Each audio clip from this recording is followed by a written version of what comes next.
How do I start?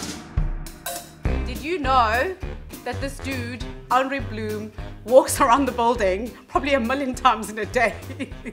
Probably he's done about 1,000 steps. I've got nothing but love for you, Andre Bloom, but you do freak us out, late hours. Many years ago, I used to work with Darryl Ilbury. And on his last day before he left here, we had 10 quick questions. One of the questions was, what would you do if he gave me a bottle of olive oil, a box of chocolates, and Sandra Bullock, and we were stranded on an island?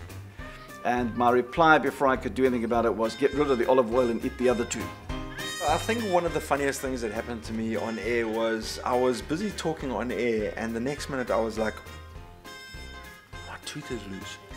And all of a sudden my tooth actually fell out while I was talking on air. Did you know that sales do have a Monkey Award? And with the Monkey Award, we look at people throughout the year to see what silly little things people do.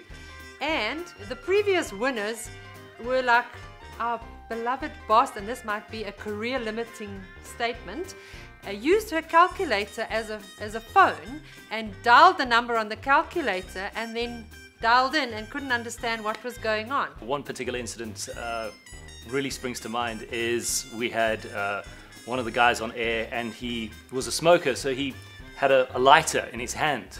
So he would bite the lighter the whole way through the show. And of course, one day, while doing the show live on air, he bit the lighter and it exploded in his face. When I was doing Weekend Breakfast with some CZ James a little while ago, we told you that I had lost my house keys and I couldn't get out of my gate. The truth is that I had been out clubbing until stupid o'clock in the morning. Now you know, please don't judge me, promise I'm a nice person.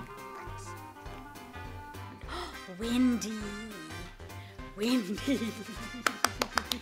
So we had a sales strat session, and we had to present. So in the group we came up with a plan, and it included I think it was a party on a yacht or something on a yacht. And Wendy came up and she had to present this portion of the idea.